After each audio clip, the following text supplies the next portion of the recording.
Welcome to Laptop Radio. The topic today is innovation in Asia. Established in 1992 as the US-Japan Technology Management Center, the US-Asia Technology Management Center, US-ATMC, is an education and research center located at Stanford University. US-ATMC programs aim at integrating practical perspectives into international strategic technology management, along with analysis of research trends in selected areas of leading-edge technology.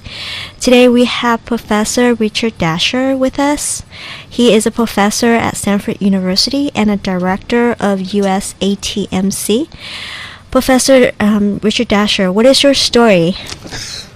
Michelle, thanks very much for having me on your program today. You're welcome. So, I got my PhD at Stanford in linguistics, and then just as I was finishing up my dissertation, decided I did not want to be a college professor.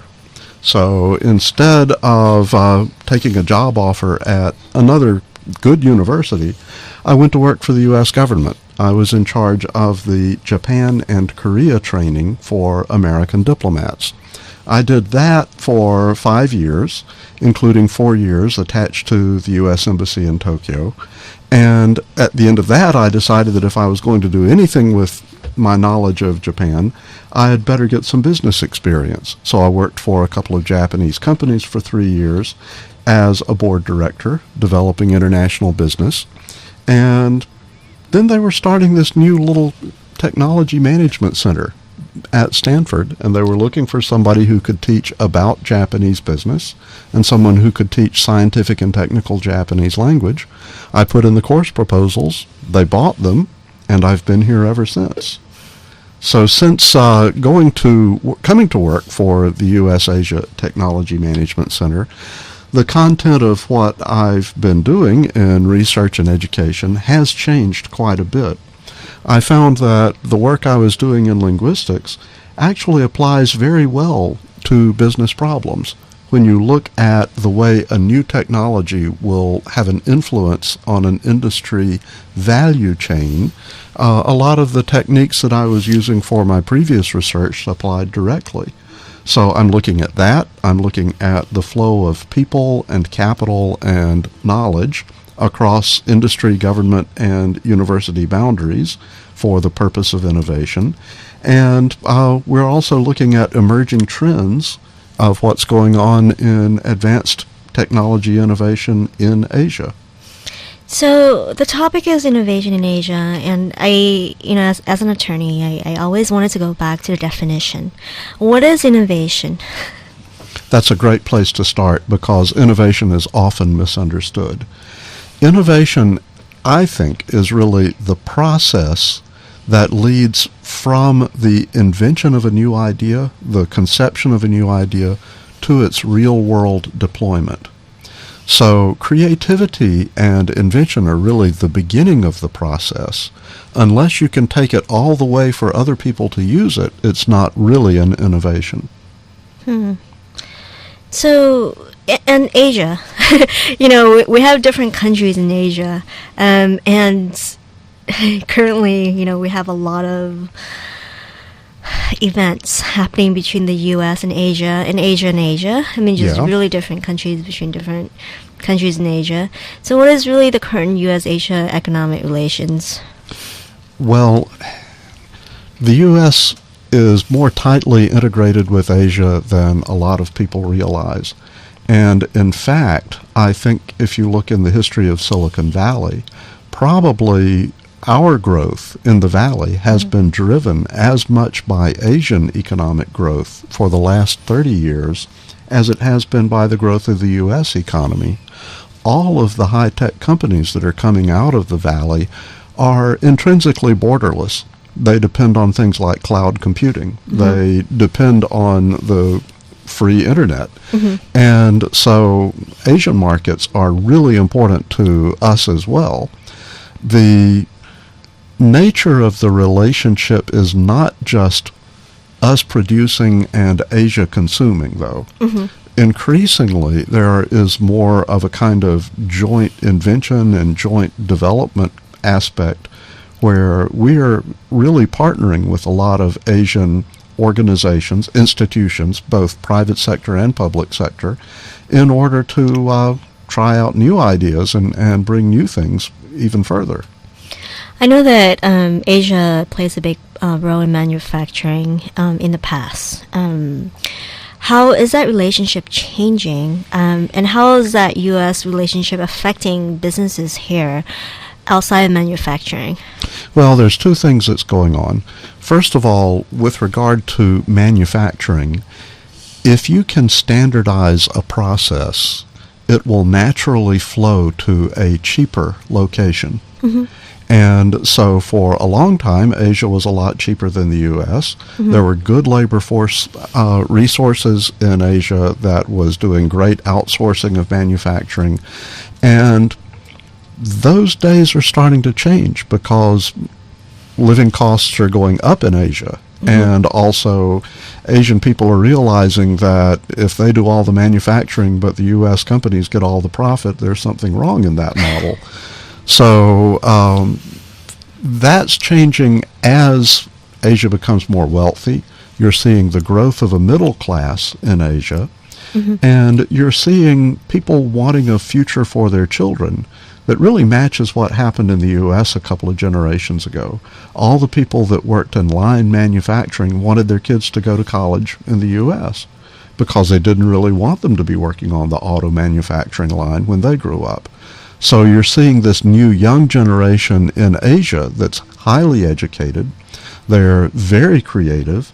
And so you're starting to see a movement away from manufacturing as sort of the basis for economic growth in Asia to innovation as a basis for economic growth in Asia. So do you think that China and other Asian countries are leading in artificial intelligence technology and blockchain fintech technology?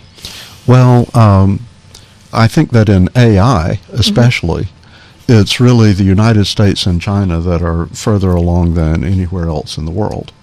The U.S. had a head start, but China has put massive amounts of money into artificial intelligence research and also into investments in artificial intelligence startup companies.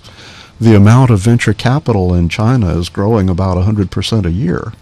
Last year, there was about $49 billion of venture capital invested in China. That compares to about $120 billion invested in the United States. Now, only a small percent of that in the U.S. went into artificial intelligence. But in China, this is a national goal that the government has recognized, and so it's something people are interested in investing in. The other thing, though, is when you get something that is so obviously a national priority, mm-hmm. the valuations of the startup companies have doubled, mm-hmm. so that it's more expensive to invest in AI in China than it was. There's one aspect of this that nobody talks about much, mm-hmm. and that's what language you're doing the advanced analysis of. Mm-hmm. So U.S. artificial intelligence is almost all English-related. Mm-hmm. There's a little bit of English-related stuff going on in the United Kingdom. There really hasn't been the level of language analysis in French or German or Japanese mm-hmm. or any of the other major languages in the world. But China has a huge base and is doing work on Mandarin that is quite different from U.S. Natural language processing, and this gives them the opportunity to build on what the U.S. has done in English and really have sort of the world market if they can pull Chinese into the analytical spectrum. I wanted to ask you about the innovation versus copycat stereotype, because when I was in law school, I think in my civil procedure class, my test is about Chinese people stealing trade secrets to China. Mm-hmm. And I believe that this has changed dramatically in the last couple of years or so. Do you still believe China is still a copycat, or is there really innovation there, where there's creativity and all the criteria that you just spoke about? Well, first of all, there's a lot of creativity there. There always has been. And even if you're copying something, to make it work in your home economy may require some creativity. What has been evolving in China is really its sort of cultural understanding of the role of intellectual property. The legal system has come a long way, but the enforcement of the legal system has not come as far yet. And you do still see people who are basically stealing things. That is going to be harder and harder to do in China, because that's not so much China versus the U.S., that's people who have versus people who take. And as the domestic industry grows in China, there will be more and more pressure for the enforcement of intellectual property to get real teeth. So already you see much more concern internally in China to maintaining legal standards. There are some areas that are still kind of problematic. One of them is hiring people. And if you want to steal secrets from a company, maybe you hire the people who develop those secrets and get them to use it for you. In the U.S., we have a very strong legal tradition of suing the teeth out of those people. And that hasn't happened so much in China yet, but I think it's on the way there. What is important to realize is that the nature of the opportunities in China are changing. It used to be China was a gold rush because there was so many opportunities everywhere that you didn't really have to develop an advanced technology to make a lot of money. That means that people made a lot of money rather than spending the time to develop advanced technologies. Now, with large companies that are becoming multinationals like Alibaba or Tencent or Haier or Baidu, you're seeing more pressure on the startup companies to come up with really creative new solutions to problems. So more advanced technologies. And I think that this really brings China up into a situation kind of like we have here. The valley is an incredibly litigious place, and so the startup companies have to know how to get around existing intellectual property in order to start something. I agree. China's moving in that direction. What do you think about, besides China, what do you think about innovation in Korea, Japan, Vietnam, and, the other Asian countries? Okay, let's look at Northeast Asia first. Sure. So Japan and Korea followed the U.S. After World War II, about a generation later for Japan and 2 generations later for Korea, in developing a really successful economy that had some big, excellent companies that were making things. So in some ways, advanced manufacturing was kind of the basis of the Japanese economy for up through the 70s and into the 80s, and then in the Korean economy from the 90s, really kind of we're at the end of that right now.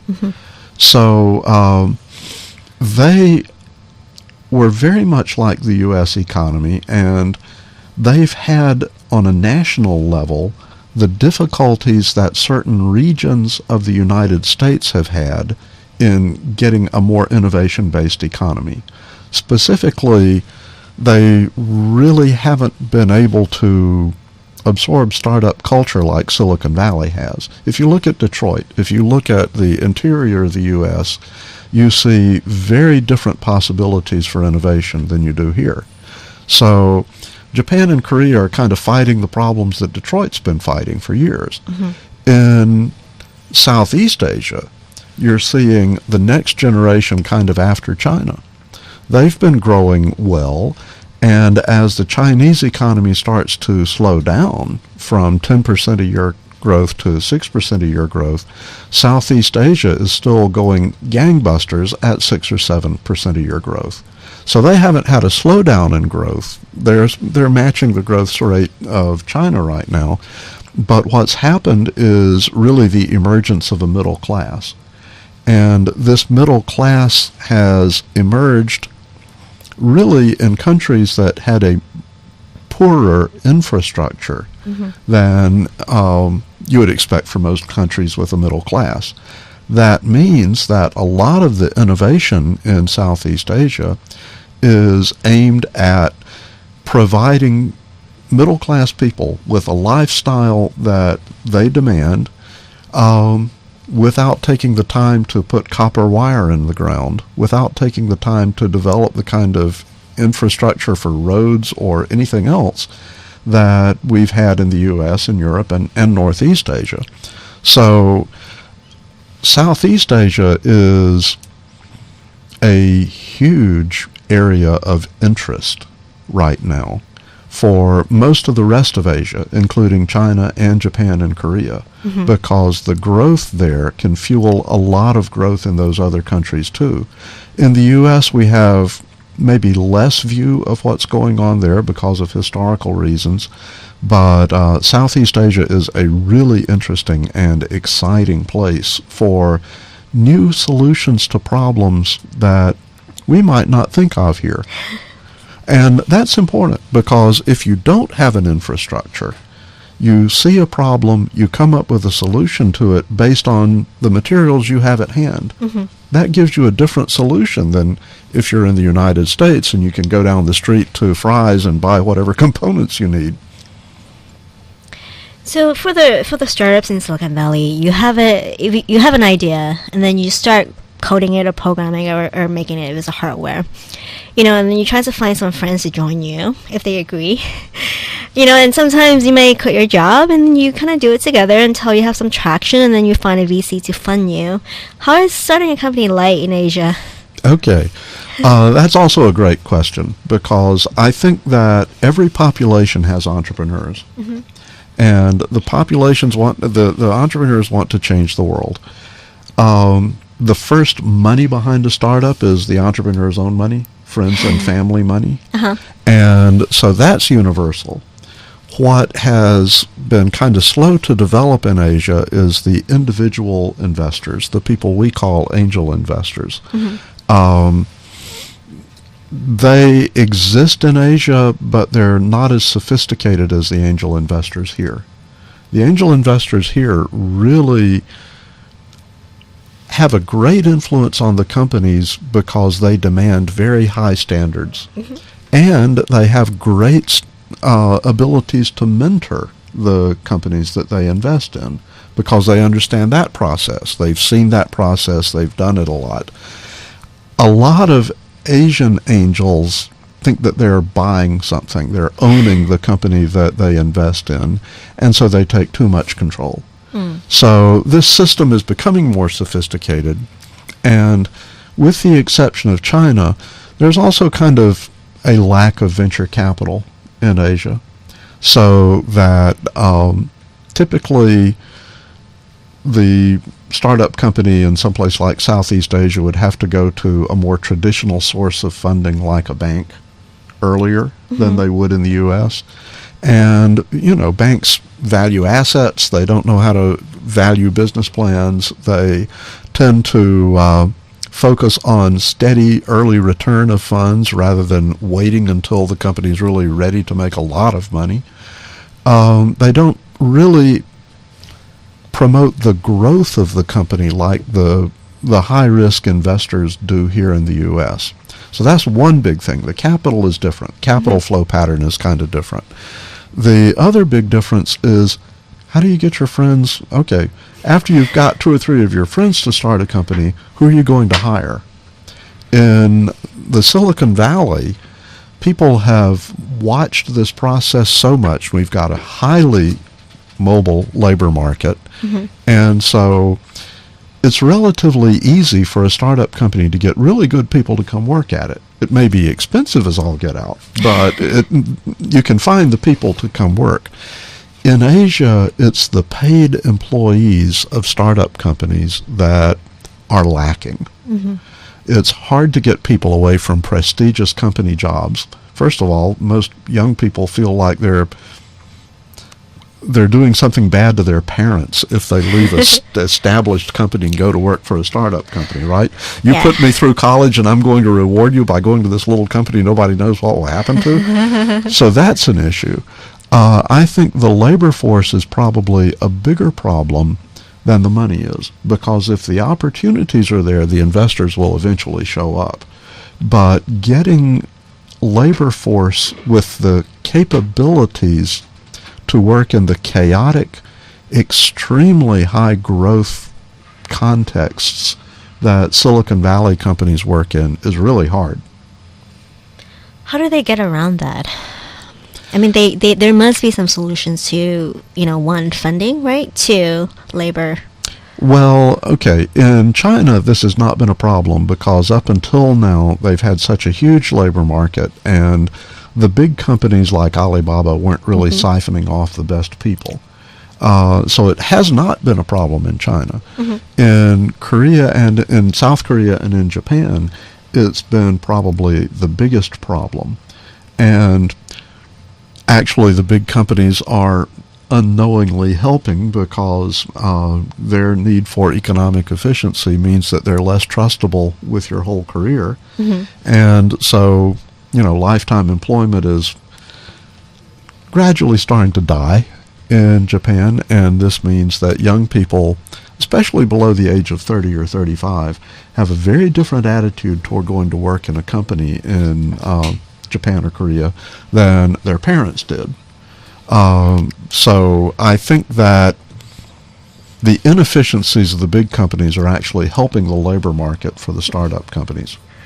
Okay, and I have a question about the government, because I know that the Taiwanese government is investing in the U.S., and then you have Korea, who has accelerators in the Silicon Valley, who wants to fund more like Korean American companies than companies in Korea.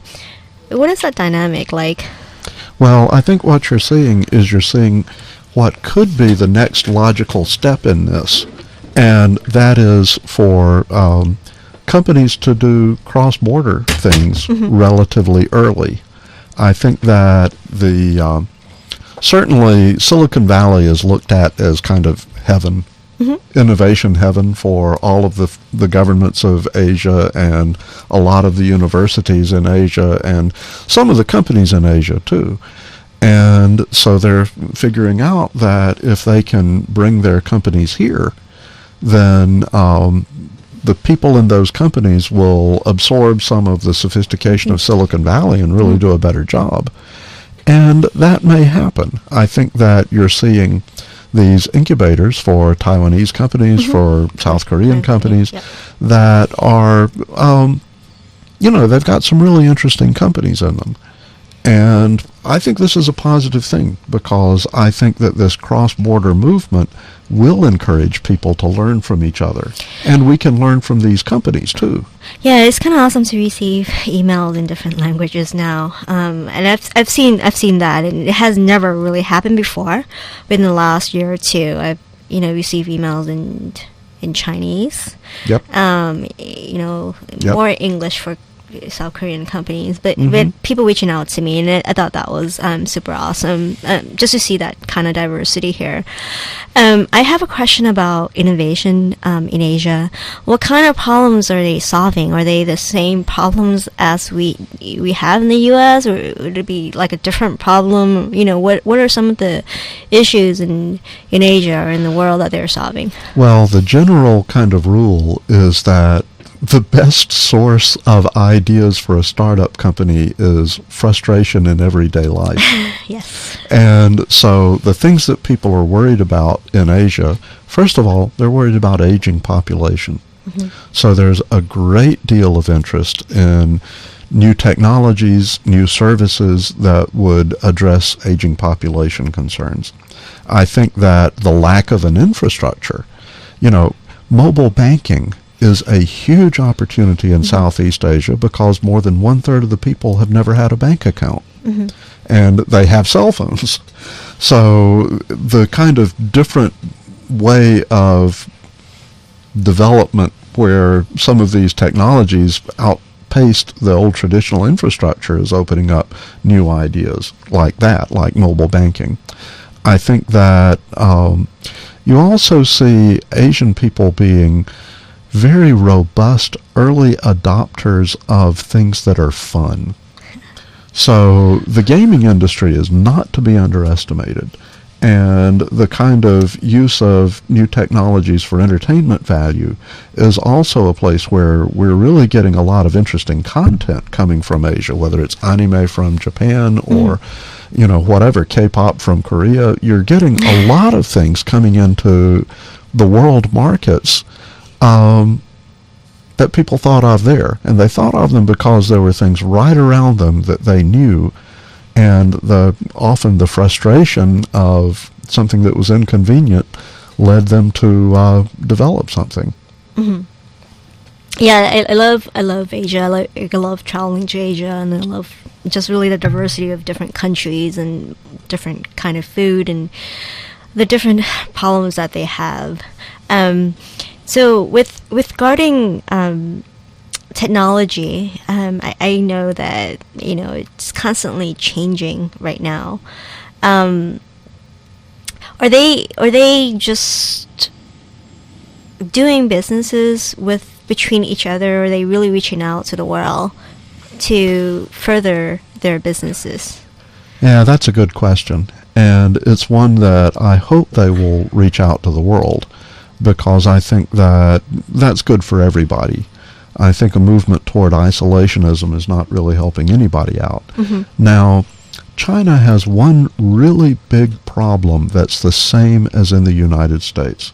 It's a huge domestic economy. Mm-hmm. And so, in a way, it's natural that people in China think about developing the market domestically, and only after a certain amount of time do they even think about anything overseas. We're really seeing the very first Chinese companies trying to become global companies. And this is a relatively new phenomenon because the domestic opportunity has been so big there. Mm-hmm. So in a sense, their sense of globalization kind of matches the problems with American globalization, meaning we'd love to have extra revenue as long as we don't have to do much extra work.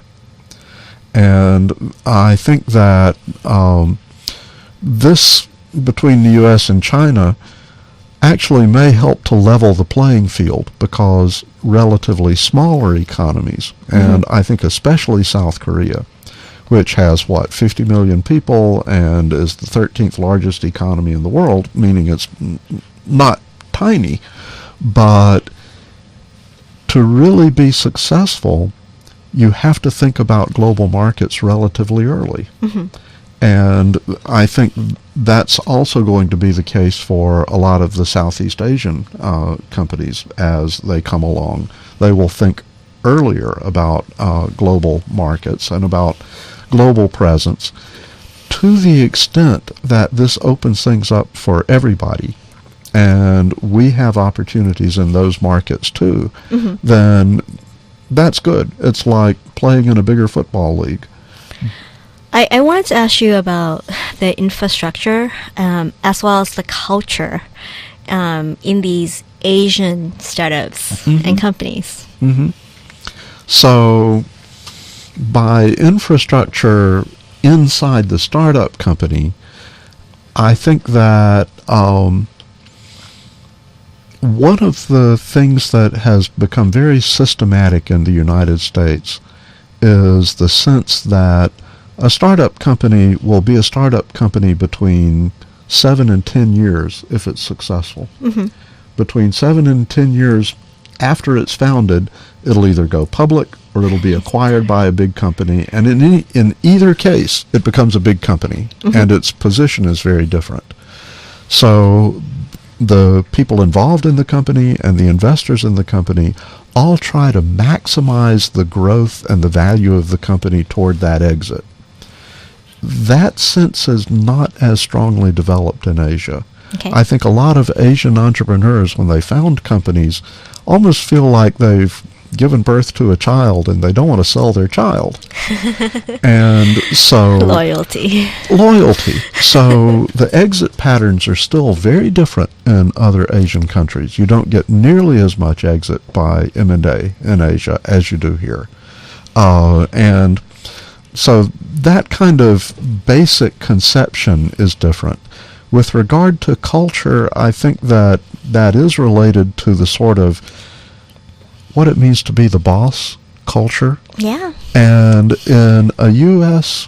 good startup, if the boss is not a team leader and not able to kind of take their personal things out of the way, you get problems. I mean, we see those problems. We do. I think Uber has had a lot of those problems, right? Yes. But in the Asian startups, I think the entrepreneur has more sort of absolute power, especially over the other workers. And maybe they have less of a sense of having a boss. You know, who's the boss of the CEO? It's the investors, right? And that sense may not be so well developed in Asia yet. And how is competition like in Asia? Like if you start a company that is similar to another company, what do people do? Well, China's the one that's really different than here in the Valley. Here in the Valley, when you start to see a bunch of startup companies, there is a thinning out process that happens rather quickly, meaning that as a few of the companies become dominant in a particular business line, other companies change their business lines, and they get out of that, right? They try to find some other way to create value. In China, you know, when Groupon came to China, I think there were 1,000 competitors to Groupon within a couple of weeks. Wow. And part of that is that China is not only big, it's relatively non-unified. You can have different markets and different segments in China. It's incredibly intense competition. A lot of it is price-based competition. But the situation is chaotic enough because it's growing so fast. Yeah. That it allows competitors to stay competitors. The market doesn't thin out. The industry doesn't thin out quite as quickly as it does here. Now, you're not seeing that kind of problem in Japan and Korea. If anything, what I'm seeing are too many companies built to fit niches in big companies' supply chains in Japan and Korea. So they would never grow big. They will always be a niche player whose annual sales are dependent on a very small number of customers. And they make enough to survive. And they make enough for the entrepreneur to be happy. So how are the government preparing for changes in the digitalization age? Now, are you thinking about the U.S. government, or are you thinking about I'm thinking about there? the governments in Asia. Okay. How are they preparing for that? I mean, I read articles about China getting citizens' DNA. Yeah. And surveillance, right? I just feel like there's a lot of spies and things like that. I mean, how are they fostering innovation and using this technology to better their citizens? I think that the digital economy in Asia is very much considered to be an economic fact rather than something for the average citizens. It's very different from Europe, where Europe is extremely concerned about privacy and, if anything, would be willing to give up industry growth for the sake of preserving privacy. Whereas in Asia, you don't have that tradition. If anything, it's the economic gain that comes into mind first. The governments are responsive to those sort of forces in the population. And, yeah, there's, the internet is something that a lot of governments have wanted to control. China, with its great firewall, has probably done more from the beginning than a lot of other countries. Correct. But in Indonesia, they require data on finances of their citizens to be kept inside Indonesia, for example. So you see a lot of differences and a lot of similarities. I think the big pattern is that Asia is very much looking forward to Industry 4.0, this fourth industrial revolution, the kind of growth of value-added data collection and analytics and automation, so that they're going to be extremely active. Our mission here in the U.S. is to keep up. We need to know what's going on. We also need to know how to cooperate and find opportunities, make sure that we have opportunities to benefit from these developments too.